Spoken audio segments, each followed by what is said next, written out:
Recibimos con muchísimo gusto esta mañana al economista Ignacio Munyo, es doctor en Economía, director del Centro de Economía, Sociedad y Empresa de la Escuela de Negocios de la Universidad de Montevideo. Ignacio, buen día, ¿qué tal? Buen día, Daniel, es un gusto estar acá. Igualmente, para nosotros, compartiendo, bueno, ya no digo un café como estaba previsto, quedará para otro momento, sí, un buen mate amargo. Ignacio, el crecimiento se ha enfriado, los ingresos fiscales han menguado, el gasto como contrapartida sigue creciendo, lo que hizo subir este ya inquietante déficit fiscal. La próxima administración ya comienza con una soga al cuello. Bueno, yo no diría una soga al cuello, dado esta restricción, empieza restringido, o sea, esa debería ser un poco la palabra. O sea, no cuenta con los márgenes fiscales que existían hace unos años atrás. La verdad que luego de 10 años de un crecimiento el doble de los registros históricos, por lo cual los ingresos fiscales también crecieron en esa tasa, hoy ya crecen mucho menos, a lo que se le suma, y esto es importante destacar, una sucesión de resultados negativos de las empresas públicas que usualmente han sido una fuente importante de financiamiento para el gobierno. Hoy ya no lo son, hoy al contrario, hoy dan déficit, el gobierno es el que tiene que estar financiando a las empresas públicas. Ese contexto hace que la próxima administración va a estar asumiendo una situación, si algo comprometida, sin margen para aumentar mucho el gasto, cuando las necesidades de aumento de gasto, a pesar de que ha aumentado mucho, siguen todavía siendo de magnitud importante. Exactamente, de eso vamos a hablar más adelante. Me gustaría detenerme brevemente en ese concepto que tú manejas, el déficit de las empresas públicas. Y allí se instala una polémica por estas horas, además en pleno año electoral, respecto a la necesidad que tenían esas empresas de inversión y aquella otra consideración que hace a la mala gestión de las empresas. Bueno, ¿por dónde se va? Ahí hay que mirar dos aspectos de las empresas públicas, porque es cierto, las empresas públicas en los últimos años han asumido una responsabilidad de inversión en infraestructura que el gobierno central no tenía presupuestado. De hecho, en un paréntesis, la estrategia de este gobierno había sido, bueno, no asignamos muchos recursos a la infraestructura porque esperamos que con la nueva ley de asociación público-privada venga fuertes inversiones del exterior, lo cual nunca se terminó de concretar. De hecho, estamos todavía esperando tener fuertes inversiones en materia de infraestructura. Y ahí se puede discutir las razones, que la ley no es tan buena o que no funciona muy bien a la hora de implementarse, porque es muy complejo el sistema de aplicación para iniciar las obras, o que los montos han sido muy chicos. No importa, lo cierto es que no ha habido inversión privada en infraestructura, lo que las empresas públicas han tomado en algún sentido la posta, pero si uno excluye, y este es el punto relevante, si uno excluye del balance de las empresas públicas la inversión, siguen teniendo un resultado corriente, o sea, excluyendo las inversiones, bastante menor que lo que nos tenían acostumbrados años atrás. O sea que allí sí hay un tema de gestión. Bueno, hay un tema de gestión. También se nos dice que las empresas públicas han jugado un rol para enfrentar las presiones inflacionarias que estamos teniendo a lo largo de este año con un congelamiento de las tarifas públicas. De hecho, es cierto. De hecho, la principal razón por la que la inflación que estaba arañando el 10% ha bajado un punto y medio en los últimos meses, es que los precios administrados por el Estado, entre ellos las tarifas públicas, han estado congelados. Incluso es interesante porque nosotros argumentamos que hay un problema de gestión en las empresas públicas, porque incluso si uno mira las tarifas públicas que han estado congeladas en los últimos meses, siguen siendo de las más altas a nivel internacional. O sea, no es que estamos como Argentina, que tenía una situación de tarifas públicas sumergidas y que el gobierno tenía que estar subsidia regularmente con un enorme gasto público las tarifas públicas realmente congeladas. En Uruguay no pasa eso, las tarifas públicas siguen siendo altas y, por ejemplo, el combustible está entre los más altos de la región sin duda y cerca de los más altos del mundo. Bueno, ayer sorprendía el presidente Mujica señalando respecto a los gastos en publicidad que si fuera por él no se gastaba ni un vintén en ese rubro, pero que son autónomas. Bueno, allí hay una aparente contradicción. Sí, ayer estuvo esa discusión. Nuestra posición ahí es simplemente mirar los números y ver que el resultado era más o menos de un punto del PBI, 500 millones de dólares hasta el 2007, históricamente lo que las empresas públicas le brindaban como ingreso fiscal al gobierno para poder distribuir en distintos gastos. A partir del 2007 hasta hoy, la situación tiene un escalón marcado y son deficitarias, y al revés, en vez de brindarnos recursos, nosotros le tenemos que brindar recursos para que funcionen las empresas públicas. Esos son los números, más allá de cómo se está gastando, si es en publicidad o si es directamente en mala gestión. Ahí Habrá que discutirlo, habrá que verlo en detalle, habrá que meterse en los números. Pero parece que allí está parte de la solución para ese aumento necesario del gasto. Hay que priorizar acciones, dices tú, en un documento que me remitiste, y allí se instala lo que mencionamos al pasar, la inflación. O sea, ¿es posible mantenerla bajo este control de hoy? Bueno, en este contexto de una situación fiscal delicada, yo diría que no es crítica, sino delicada, para poner alguna palabra, hay prioridades económicas para el próximo gobierno que están alineadas con esta situación. Por ejemplo, la primera es hacer converger la inflación actual al centro de la banda de objetivos del Banco Central, que es entre 5 y, que sería 5%, entre 3 y 7, el centro sería 5. Ese objetivo es acordado por todos los partidos políticos. La forma de obtenerlo es consistente con reducir justamente la tasa de crecimiento del gasto, hacerla consistente con la actual política monetaria que ha sido restrictiva en los últimos meses. Recién ahí, y esto es muy importante, recién cuando tengamos un paquete fiscal y monetario consistente, va a ser posible ir a las negociaciones del Consejo de Salarios y decirle, bueno, ahora tratemos de desindexar, porque ahora que tenemos un compromiso sólido y creíble de una inflación a la baja, va a ser posible asumir un compromiso de no indexar los salarios a la inflación pasada, como es lo usual. De hecho, como prueba está que esto se viene insistiendo por parte del Ejecutivo, pero pasan las rondas y más del 95% de los acuerdos se mantiene con la indexación a la inflación pasada, que es lo natural, y está bien que se hacía, porque lo que tienen que hacer justamente los sindicatos y los trabajadores es defender sus derechos. Claro, ahora hubo síntomas de maduración en ese sentido, bueno, por lo menos algunas señales. Hay señales menores, pero esto no habla de maduración o no maduración. Simplemente es racional. Tiene sentido que defender sus intereses cuando se nos dice que la inflación va a estar dentro de la banda objetivo, y hace 2 años que no ha estado prácticamente nunca. Entonces, no le podemos pedir a los trabajadores que sean mártires de la República. Está bien. Bueno, Nacho, también has mencionado la importancia de redimensionar el comercio exterior. Y me pregunto, más allá del Mercosur. Bueno, aquí lo que importa es la posibilidad de abrir nuevos mercados para el comercio uruguayo. Y lo más importante de todo no es pensar solo en que los exportadores van a tener nuevos mercados para vender la producción, sino es al revés. O sea, el tener un acuerdo de libre comercio con países desarrollados, ya sea Estados Unidos, Corea, Japón, todos los países que tienen producción de insumos productivos de buena calidad, eso nos permite importarlos a un precio mucho menor que el actual, que hoy probablemente lo tengamos que hacer desde Brasil, a un precio de producción de mucha mejor calidad. Entonces, ¿qué hace? Esto es una ganancia pura y genuina de productividad, porque reduce un insumo y hace que podamos justamente ser más productivos y reducir los precios sin estar dependiendo del famoso tipo de cambio real y la paridad bilateral con los socios comerciales para tener mayor productividad. Aquí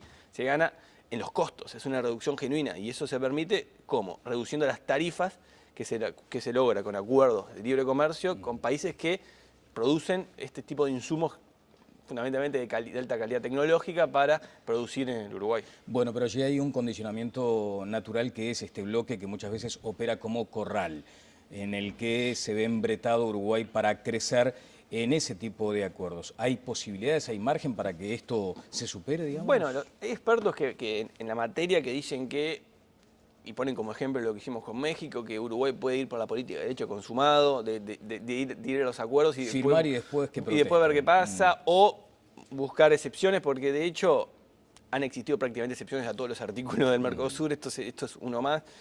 Y yo creo que lamentablemente hoy el Mercosur nos está generando una restricción importante para el Uruguay. Bueno, hay otro dato que mencionas y tiene que ver con la infraestructura, que parece haber sido bastante postergada. De hecho, el 50% de la red vial está deteriorada. Allí también hubo, no sé si se puede denominar, un fracaso de los acuerdos con los privados. Bueno, hubo una situación no esperada, porque, repito, o sea, el Ministerio de Transporte había proyectado una relativamente baja inversión en infraestructura, esperando que llegara inversión privada a la luz de la nueva ley que se aprobó en 2011 de la asociación público-privada. Lo cierto es que no llegó.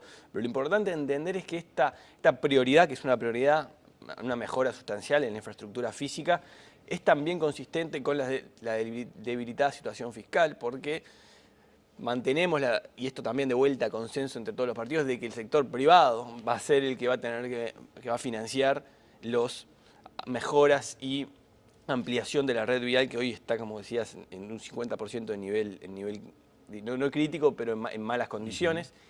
Y lo que tenemos que hacer, que ya tenemos los instrumentos, es volverlo operativo en este caso. O sea, tratar que los instrumentos que hoy tenemos se hagan operativos como no han sido hasta el momento. Bueno, y nos acercamos al gran tema prioritario, que es la educación.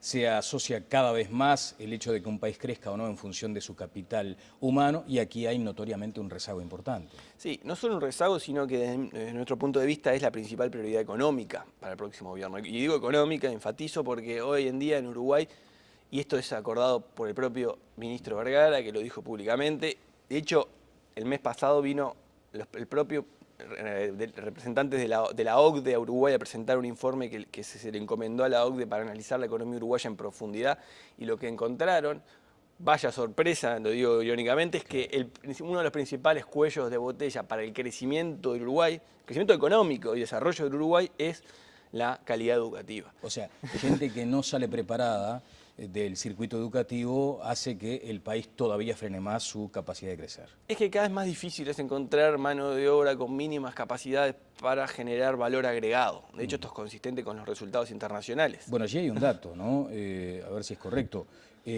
Tan solo el 45% de uruguayos en condiciones de ingresar al mercado laboral cuenta con capacidad de generar valor agregado. Exacto, 1 de cada 2. Hoy en día imagínense que están entrando a los 15 años al mercado de trabajo, uno puede generar valor agregado, el otro difícilmente.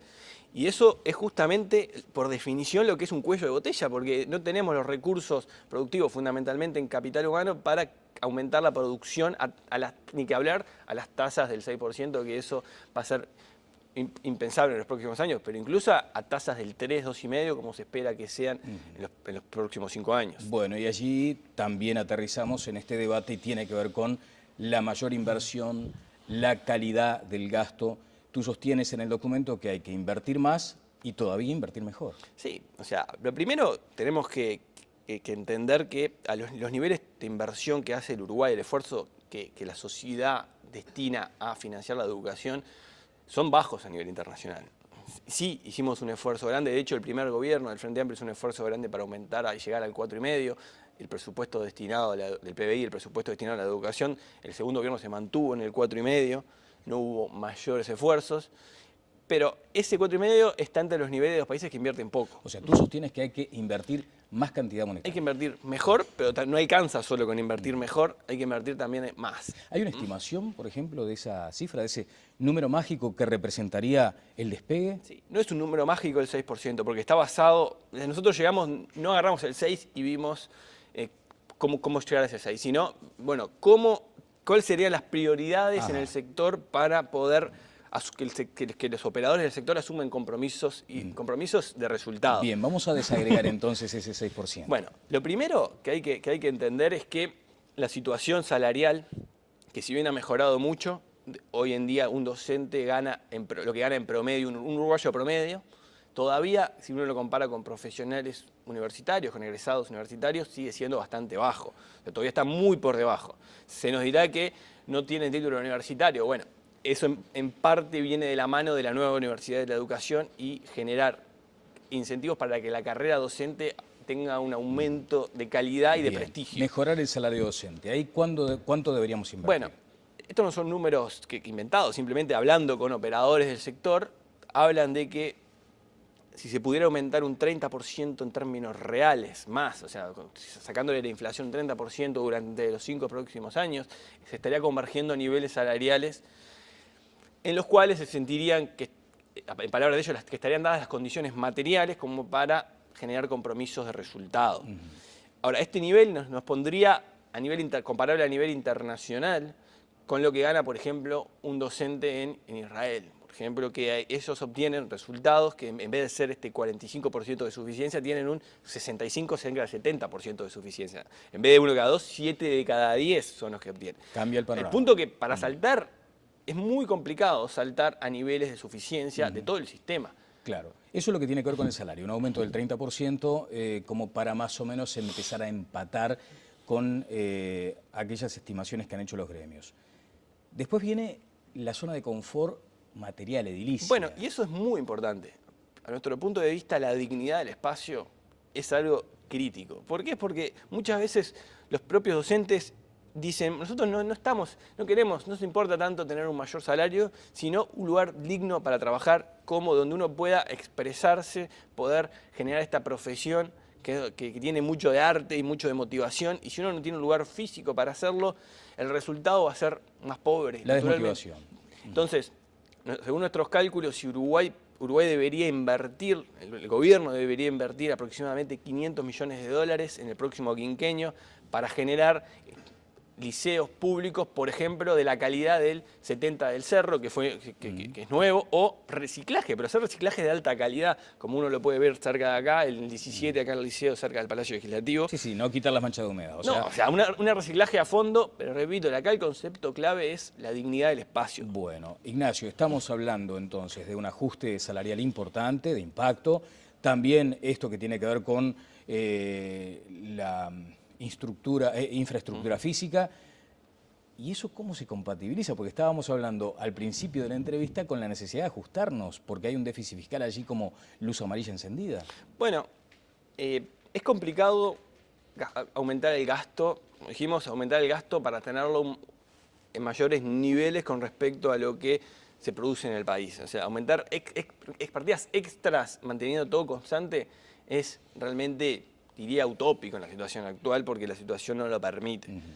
Y somos realmente conscientes. O sea, vamos a ponerle el numerito nuevamente a esto. O sea, estamos actualmente en un 4,5%, llegaríamos a un 6% para invertir en educación.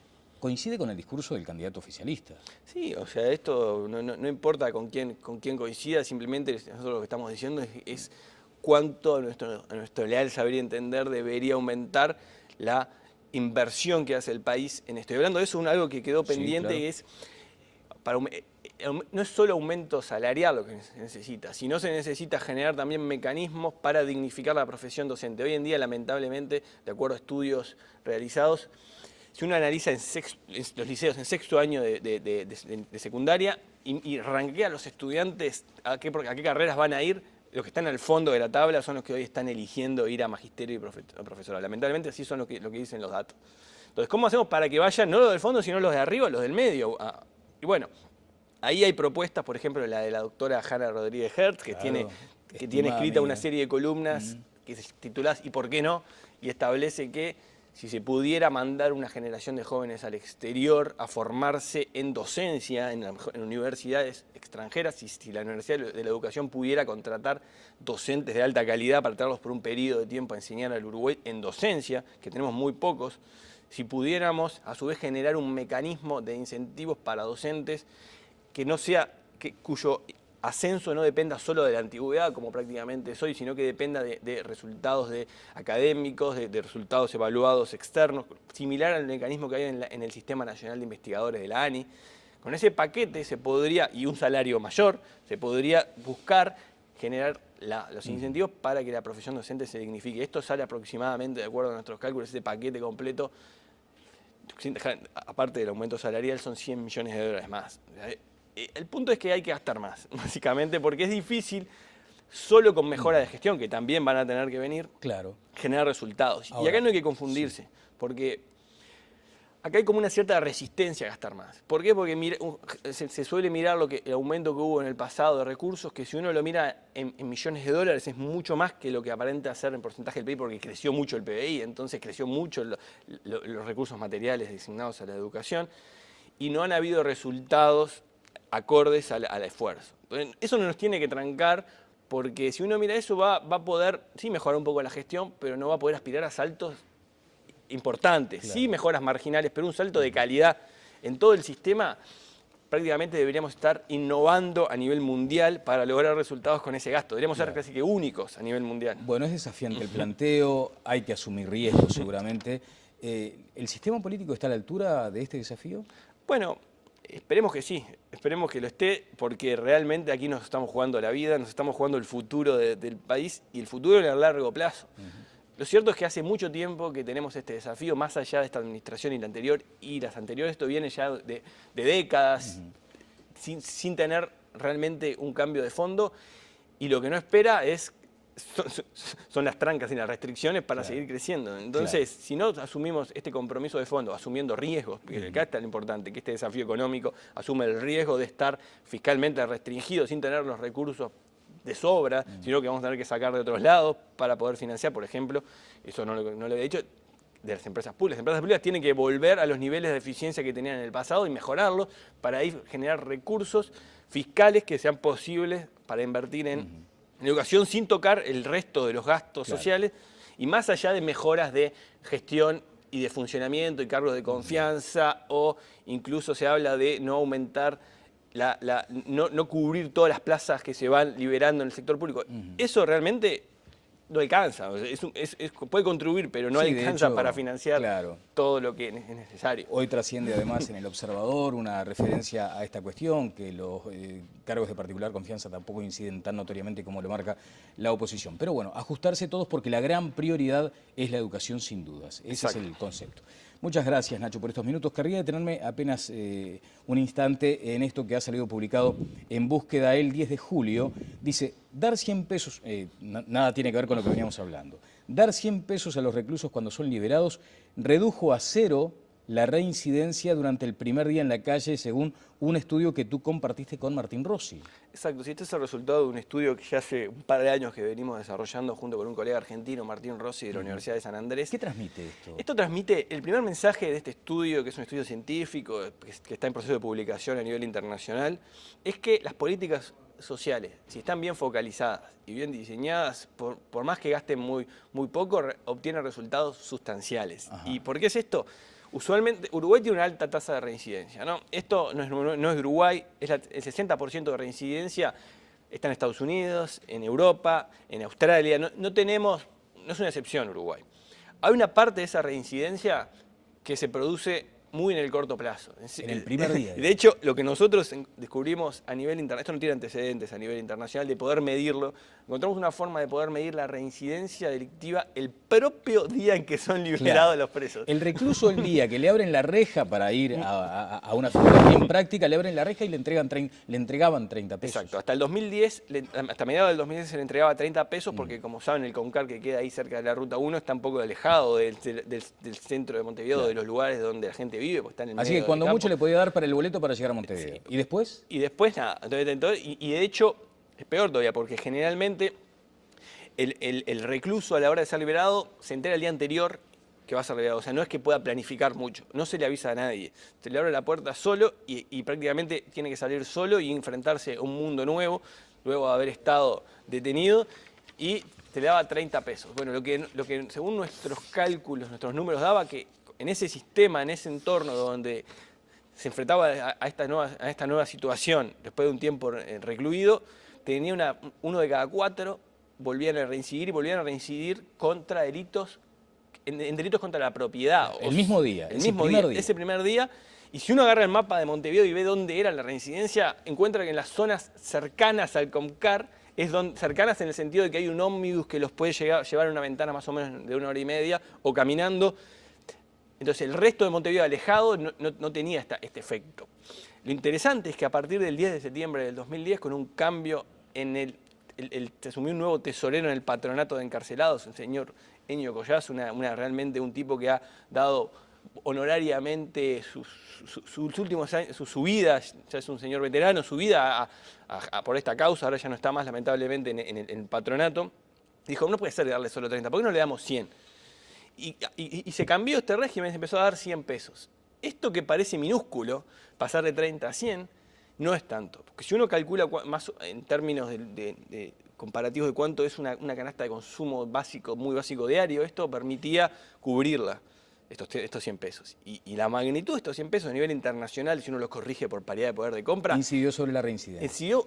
Incidió sobre la delincuencia en otros países como en Brasil y en Colombia, que se les da un ingreso, una transferencia monetaria y se les redujo sustancialmente la reincidencia. Bueno, en Uruguay este aumento de a 100 pesos eliminó, según nuestros cálculos, eliminó la reincidencia del primer día.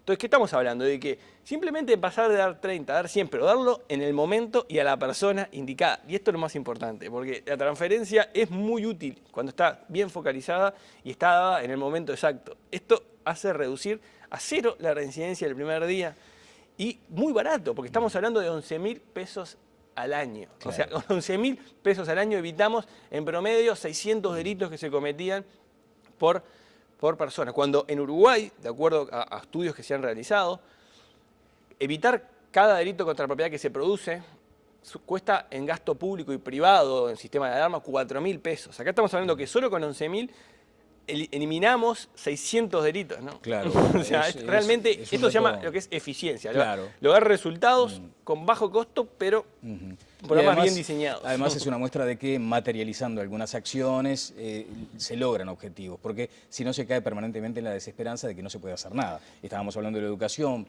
hay como un desaliento, también en esto de la seguridad. Exacto, y esto finalmente lo que dice es que, y esto es lo que habla una literatura criminológica de los últimos años, que es mucho más efectivo, y esto es importante como mensaje general de este estudio, es mucho más efectivo recibir a las personas a la salida, invertir a la salida de la cárcel que adentro. O sea, poder reinsertarlos al momento que una persona sale, gastar ahí rinde mucho más que gastar dentro de la cárcel con programas de educación. Parece medio raro, pero es así. Bueno, ¿y esta polémica de las penas alternativas ya ha fijado posición, por ejemplo, respecto a ese asunto?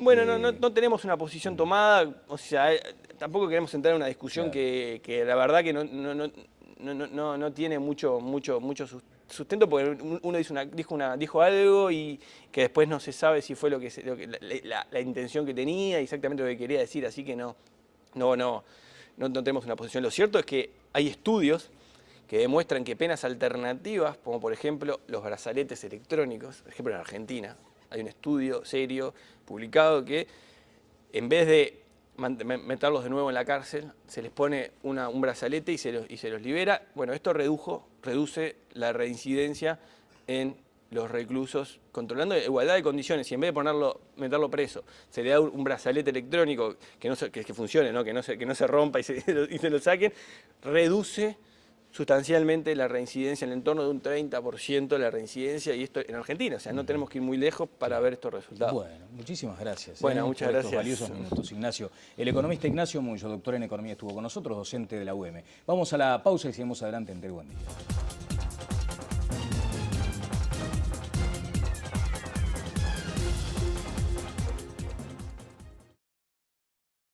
Recibimos con muchísimo gusto esta mañana al economista Ignacio Munyo, es doctor en Economía, director del Centro de Economía, Sociedad y Empresa de la Escuela de Negocios de la Universidad de Montevideo. Ignacio, buen día, ¿qué tal? Buen día, Daniel, es un gusto estar acá. Igualmente, para nosotros, compartiendo, bueno, ya no digo un café como estaba previsto, quedará para otro momento, sí, un buen mate amargo. Ignacio, el crecimiento se ha enfriado, los ingresos fiscales han menguado, el gasto como contrapartida sigue creciendo, lo que hizo subir este ya inquietante déficit fiscal. La próxima administración ya comienza con una soga al cuello. Bueno, yo no diría una soga al cuello.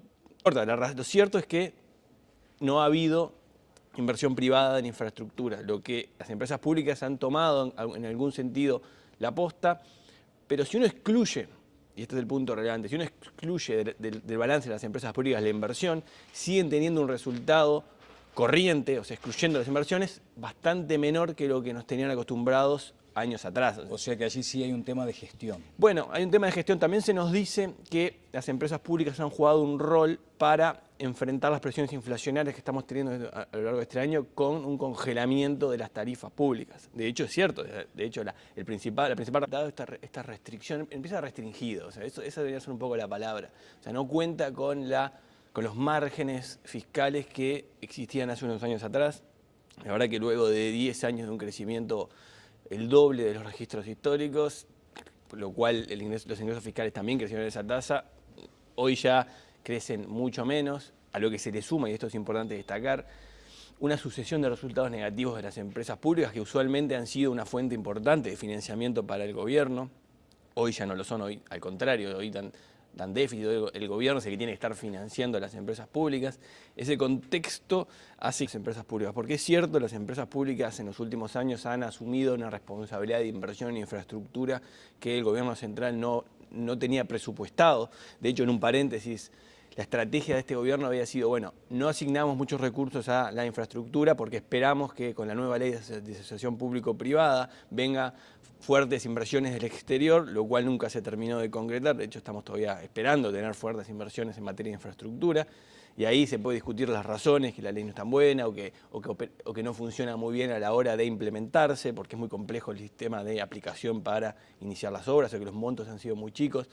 No importa que la próxima administración va a estar asumiendo una situación, si algo comprometida, sin margen para aumentar mucho el gasto, cuando las necesidades de aumento de gasto, a pesar de que ha aumentado mucho, siguen todavía siendo de magnitud importante. Exactamente, de eso vamos a hablar más adelante. Me gustaría detenerme brevemente en ese concepto que tú manejas, el déficit de las empresas públicas. Y allí se instala una polémica por estas horas, además en pleno año electoral, respecto a la necesidad que tenían esas empresas de inversión y aquella otra consideración que hace a la mala gestión de las empresas. Bueno, ¿por dónde se va? ahí hay que mirar dos aspectos.